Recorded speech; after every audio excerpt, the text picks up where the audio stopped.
Hello everyone.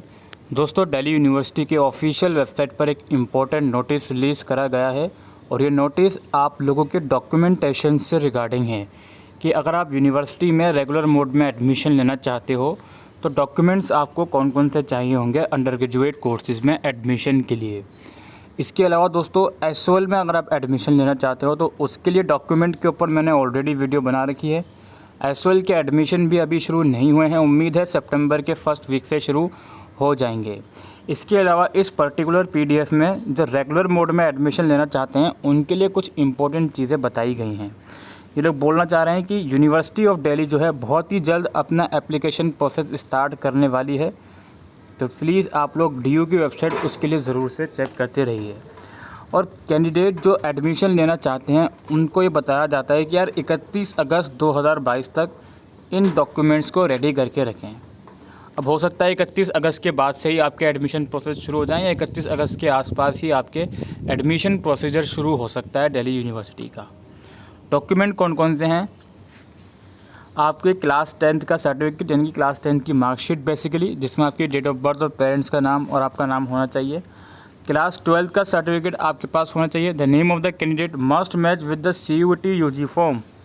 जो CUET का UG का फॉर्म आपने भरा है उसमें जो अपना नाम भरा है उसी नाम के अकॉर्डिंग आपकी क्लास 12th की मार्कशीट भी होनी चाहिए। इसके अलावा SC ST OBC EWS minority CW KW PWBD ये सब जो रिजर्वेशन होते हैं दिल्ली यूनिवर्सिटी में, यानी कि SC ST का, OBC नॉन क्रीमी लेयर का, EWS का, माइनॉरिटी के अंदर क्रिश्चियन आ जाती है माइनॉरिटी और सिख माइनॉरिटी आ जाती है, और CW का और कश्मीरी माइग्रेंट का और फिजिकली डिसेबल कैंडिडेट का सर्टिफिकेट होना चाहिए। और ये रिज़र्व कैटेगरी का सर्टिफिकेट कैंडिडेट के खुद के नाम का होना चाहिए, कॉम्पिटेंट अथॉरिटी से इशू किया हुआ।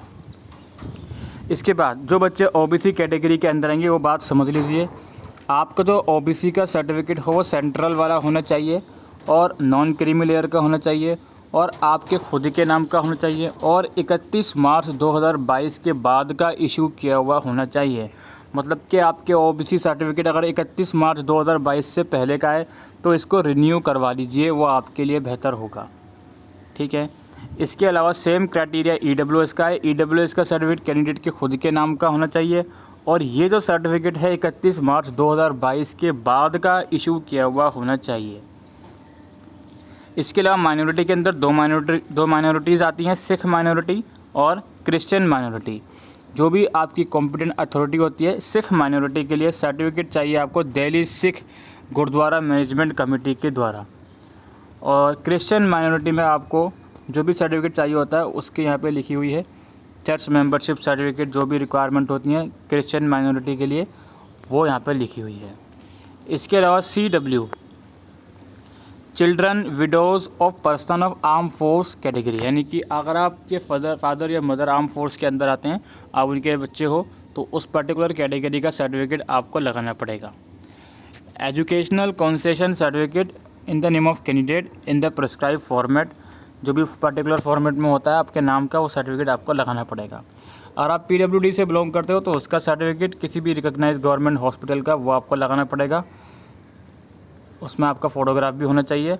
और सुपर न्यूमेरिक कोटा जैसे extra curriculum activities like sports वगैरह ECA वगैरह के अंदर आप अगर अप्लाई करना चाहते हो तो उसका सर्टिफिकेट आपको लगाना पड़ेगा। Name of the candidate claiming reservation must match with the candidate name as it's appear on the corresponding school board qualification certificate and in the CUET UG 2022.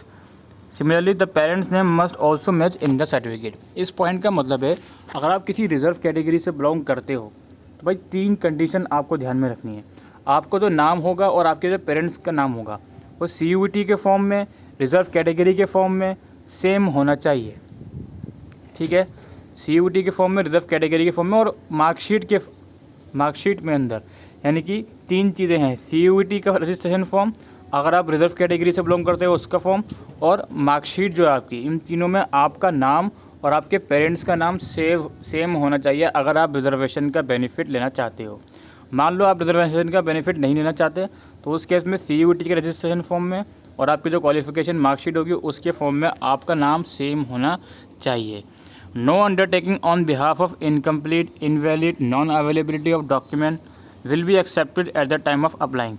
भाई अप्लाई करते वक्त कोई भी अंडरटेकिंग आपसे मांगा नहीं जाएगा। आपके पास जो डॉक्यूमेंट है ओरिजिनल में होने चाहिए, या सेल्फ अटेस्टेड कॉपी होनी चाहिए। आप ऐसा नहीं कर सकते कि सेल्फ अटेस्टेड, आप ऐसा नहीं कर सकते कि कोई अंडरटेकिंग लगा रहे हो। इसलिए काफ़ी पहले मतलब एडमिशन से पहले इन लोगों ने इन डॉक्यूमेंट्स की लिस्ट दे दी कि ये डॉक्यूमेंट्स आप लोगों के पास होने चाहिए। जनरली ऐसा करता नहीं है यूनिवर्सिटी, और हर साल वो अंडरटेकिंग अपलोड करने को अलाउ करता है।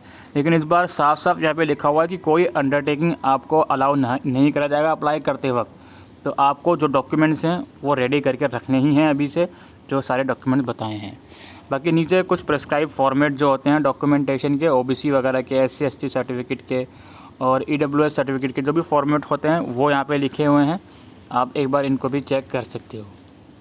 ठीक है, तो यही इंपॉर्टेंट अपडेट थी दोस्तों आज की इस वीडियो में। आई होप ये वीडियो आपको यूज़फुल लगी हो, तो वीडियो को शेयर करिएगा। Thank you.